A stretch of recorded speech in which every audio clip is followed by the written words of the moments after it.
So now that you know how to Buster Loop, you need to know who you need to use. Who are the best people to crack out and use when it comes to Buster farming? And well, the answer is actually pretty simple. I mean, as I broke down in the last video, you're basically wanting to use people that just do a lot of damage. And so I've lined up some pretty good options that are going to be relevant starting from now, that are going to be coming out soon, and then more later releases that should be coming out in the next couple of months to the next couple of years. So I've got like 5 servants out here. I've got the chart pulled up so you guys can also see what type of damage they do. But realistically, as long as you just have someone that can do really good damage and at least has a 30% battery, you'll probably be fine, because even in the case of, say, someone like Artoria, you can try to loop a lot of their skills that are maybe one turn and try to get them back for the third wave, which is where you need to do a lot of your damage. And overall, you should be fine. These are just kind of like the premium go-to people, in my opinion. But before we go ahead and just start breaking this down, if you've not already, make sure you leave a like on the video and you subscribe to the channel for that daily FGO content. Also, if you want to see your boy play FGO live, I do that every weekday starting at 6 p.m. Eastern Standard Time. But enough of the intro, let's start getting right into this video. So starting off, we have our Arjuna Altar. I think as of right now, when Buster farming kind of launches, this is like the go-to guy that you want to be using. He's got a 30% battery, which means he works very, very well with Oberon, as Oberon will give you 70% on your last turn. He's got a 30% that you should loop back with your Koyan Skyas. You should be absolutely fine. I mean, any 50% starting charge is going to be fine with him, as long as you do go for as a pen skill, or you just give him, I don't know, imaginary element or a K-scope, right? He'll be able to get the job done.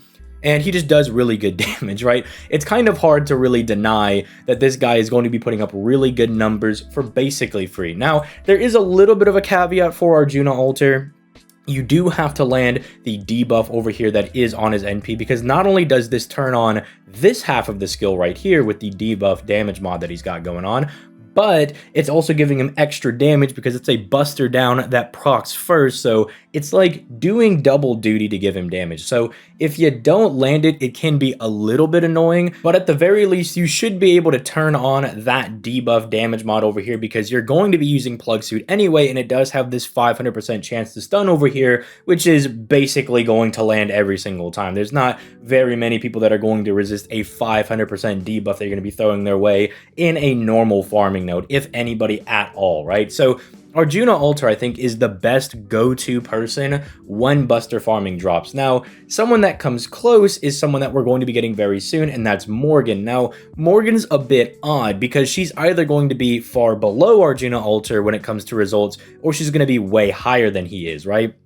Because even their base values, and this is obviously calculated with the debuff mod activated, because it should be active most of the time as long as you're landing the debuff and you have that Buster down going. But you look down here, Morgan has very, very low damage, and this is even with this first skill up right here, which you're probably only going to be getting on the first and third node. So again, you could argue that you'll have it when it matters the most. You might have a little bit of an iffy time on like waves 2.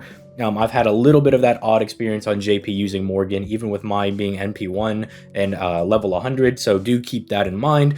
But the other part where she does really excel is that she's got these very good damage mods over here. If she's fighting a Round Table Knight or Fae, she does comparable damage to Arjuna Altar. And then if you can find Man Attribute, she's superseding his damage, which is not all that hard to find. It's not as if Man is like a really bad damage mod or anything. There are a plethora of servants on this, and again, because she's a berserker, she can hit pretty much everybody on here except for the foreigners if they're going to be, you know, on some whatever farming node, which I don't think is uncommon. I think we have seen people like Hokusai or Yang in some free quests, so you know, on the rare chance that they are there, it will stop Morgan and Arjuna Altar. Probably will need to use somebody else, or just try to brute force your way through it, because you know what, you might have a negative advantage against them because you're a berserker, but you also have special damage mod. Try to push through it, you know, have fun. It's Buster farming. But the other good thing is that the Man attribute does not just apply to the servant on the last node, it applies to all of these guys over here, right? And it's also going to make Morgan very good when it comes to Gouda Gouda missions, because these are pretty much the only guys that spawn in there, so it'll pretty much be a cakewalk for her. But I have her second to Arjuna Altar, like when they do come out, and I do say that I will prefer using him to Morgan because he's going to feel a bit more consistent, right? And as I brought up in the Buster like farming guide, that's the huge main good thing about Buster farming is that it's consistent. You don't have to worry about, looping specific NP levels, or you don't really care what the node is set up like. You just bring your guys and you punch it really hard, and you know how much NP you're going to be giving your servant, so you can guarantee get through it stress-free. The only thing with Morgan is that there's a little bit of variance. Now, personally, while I say that I'll probably prefer using Arjuna Alter because I'm a huge Morgan simp, I'll still probably use her over Arjuna Alter as much as I can. But again, there is that little bit of a variance that comes in with Morgan. Now, the next one that's very interesting is going to be Koyan Dark. Now, very similar to Arjuna Alter, she's got a 30% battery, so she is compatible with, say, the Oberon system, which is all fine and good, but she's a little bit different, I would say. Her base damage, I think, is a bit more consistent than Morgan is, because you're not as reliant on the defense down. All of Koyan Sky's things are just like self buffs that she's giving to herself here. They're all those things that she just applies to herself. So you don't have to worry about, say, Morgan potentially missing out on a wave 2.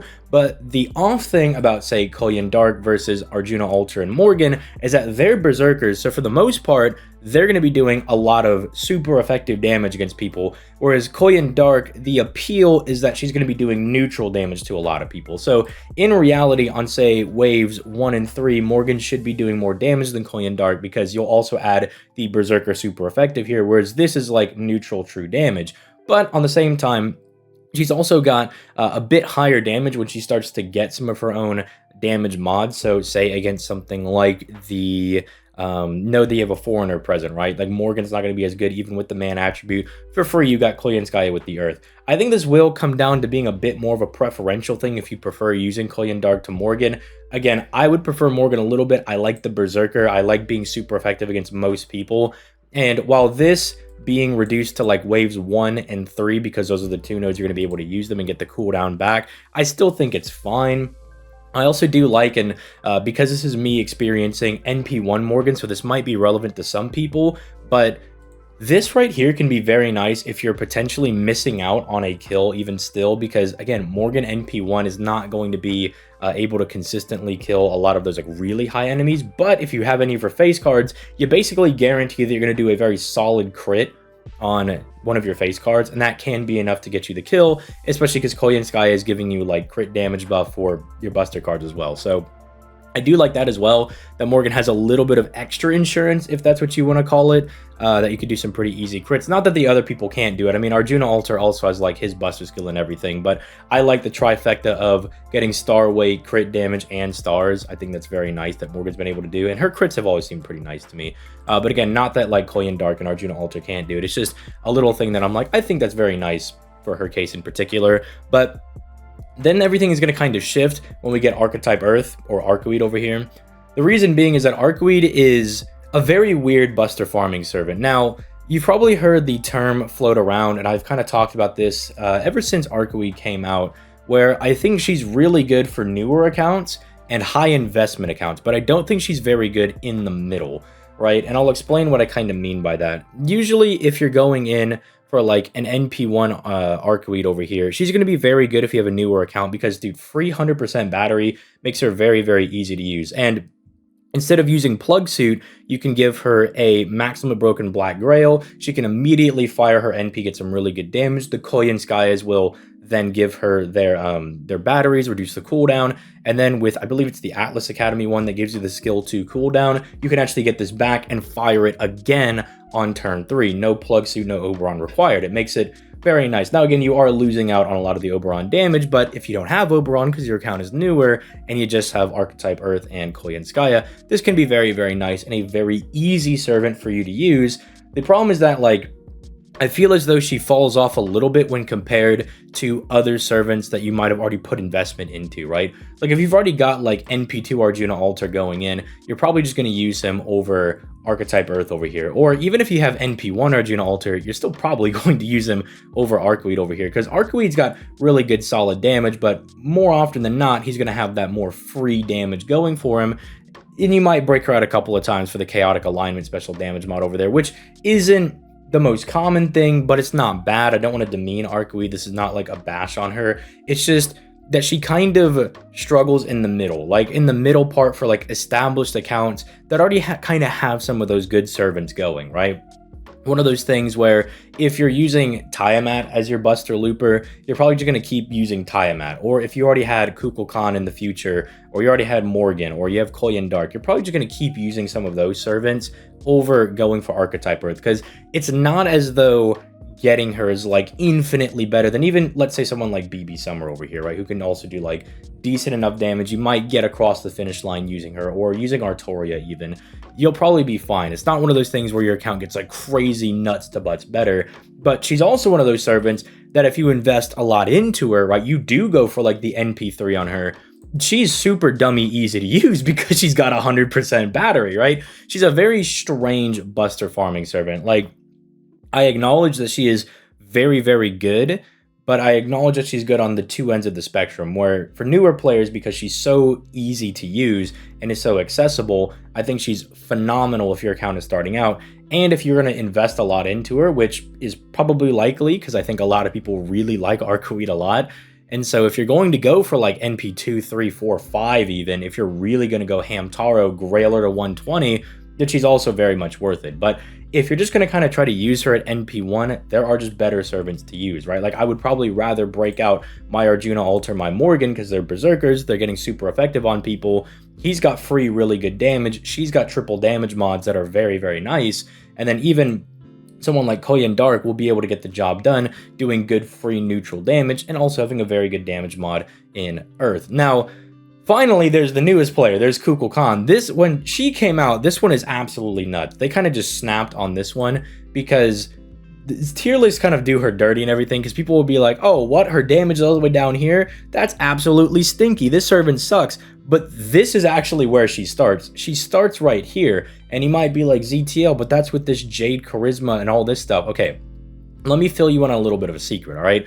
The secret that they don't want you to know. The 50% battery here is absolutely free, so you only need 20 stars to proc her first skill to get the full attack buff, and you need another 10 stars to proc this NP damage buff over here. Now, the crazy thing is that Koyan Assassin, right, Koyan Skaya of the Light, the one you're going to be using for Buster Looping, gives you 20 stars. One of them provides you 20 stars, so this is automatically always turned on with Koyan Skaya.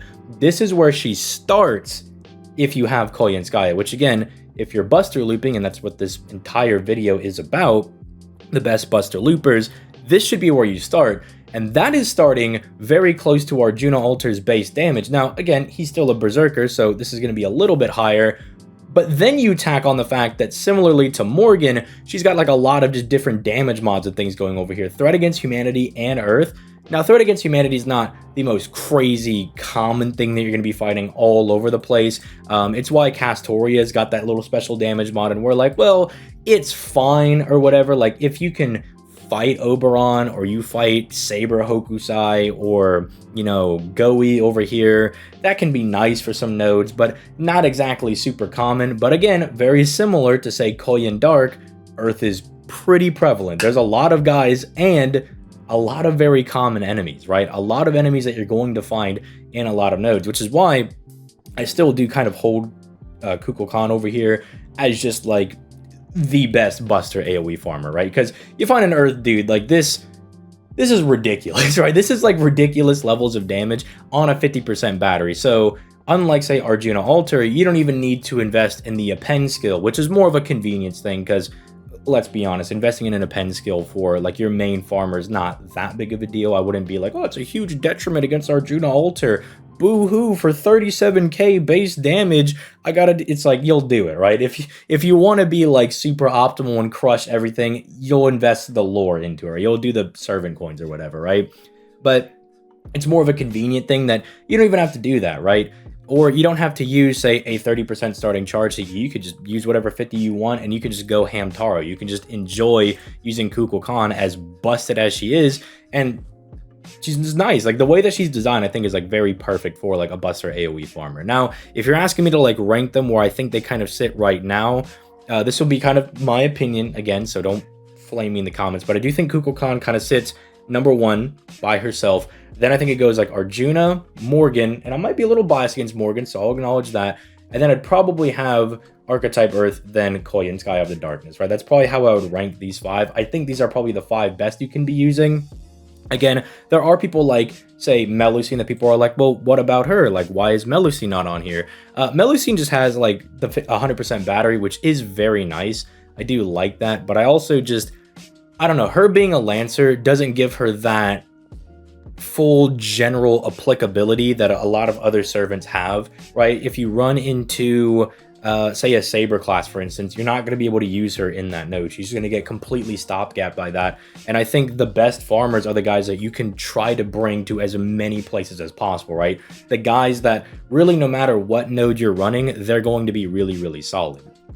And so that's why I prefer, that's why Kukulkan is the highest, because she's a foreigner, so she does just generic damage on everybody, and it's very easy for her to do big damage, so I like her a lot. Then Arjuna Alter has like the most generic damage. You got to invest a little bit into him if you want to get like that 50% CE, which again, I bring that up and I harp on that because most of the good event CEs are going to be 50% starting charge, so having good synergy with that is going to make your life a lot easier.